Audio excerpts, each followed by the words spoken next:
Құрметті оқырман, әңгімені соңына дейін тыңдап қолдай отыруларыңызды сұранам. Кішкентай отбасы үшін бақыттың мәні қарапайым еді. Әке мен ана бірін-бірі сүйді. Үш баласы ата-анасының мейіріміне бөленіп өсіп келе жатты. Үлкені 9-да, ортаншысы 7-де, ал кішкентай қызы небәрі 4 жаста еді.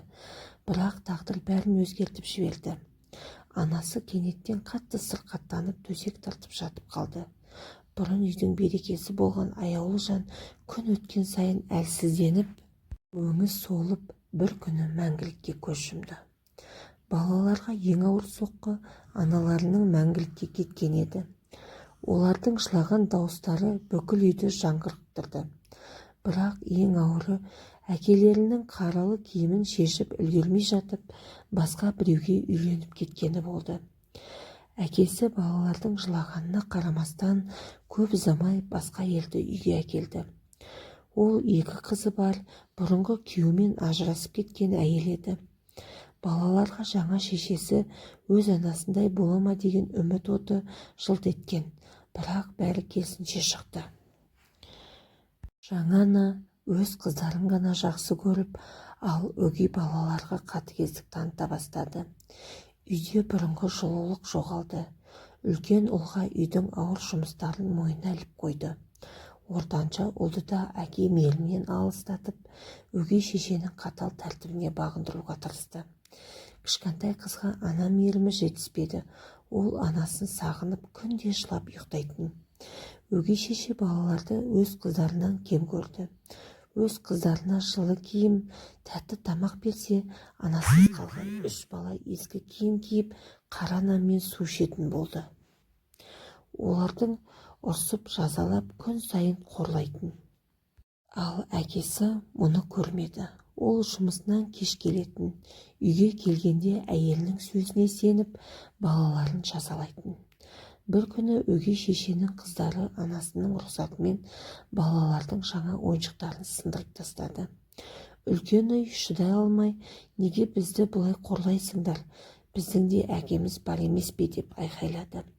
Бірақ шешесі оны шапалақпен тартып жіберіп, сендер бұл үйде артық адамсыңдар. Сендердің аналарың өлді, енді менің айтқаным болады деді.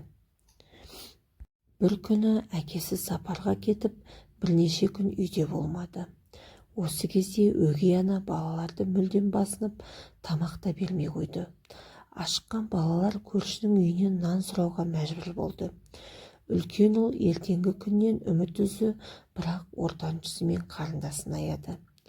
Бір түнде өгей ана кішкентай қызды ұрып, суық бөлмеге қамап қойды. Қыз қатты жылап дірілдеп анасын шақырды, бірақ анасы жоқ еді. Үлкен ағасы таң атқанша қарындасын құшақтап, оны жұбатумен болды. Әкесі сапардан келгенде өгей әйел оған: сен кеткен соң мына балалар мүлде тыңдамай кетті, бізді сыйламайды деп шағымданды. Әкесі балаларын шақырып ұрса бастады, бірақ бұл жолы үлкен ұлы үнсіз қалмады. Ол өгей ананың жасаған барлық қорлығын айтып берді. Әкесінің көзі шарасынан шықты. Өгей әйелдің шын бет-бейнесі енді түсінді.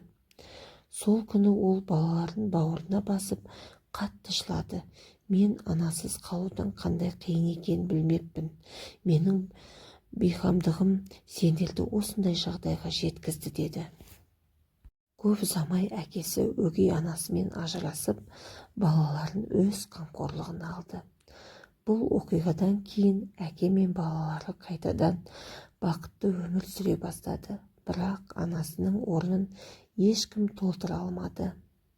Өгей ана мейірімді болса, өгейлік сезілмейді, бірақ шынайы ананың орны ешқашан толмайды. Әңгіме ұнаса, каналыма тіркеліп, лайк басып, менің каналымның дамуына үлес қосуларыңызды сұранамын.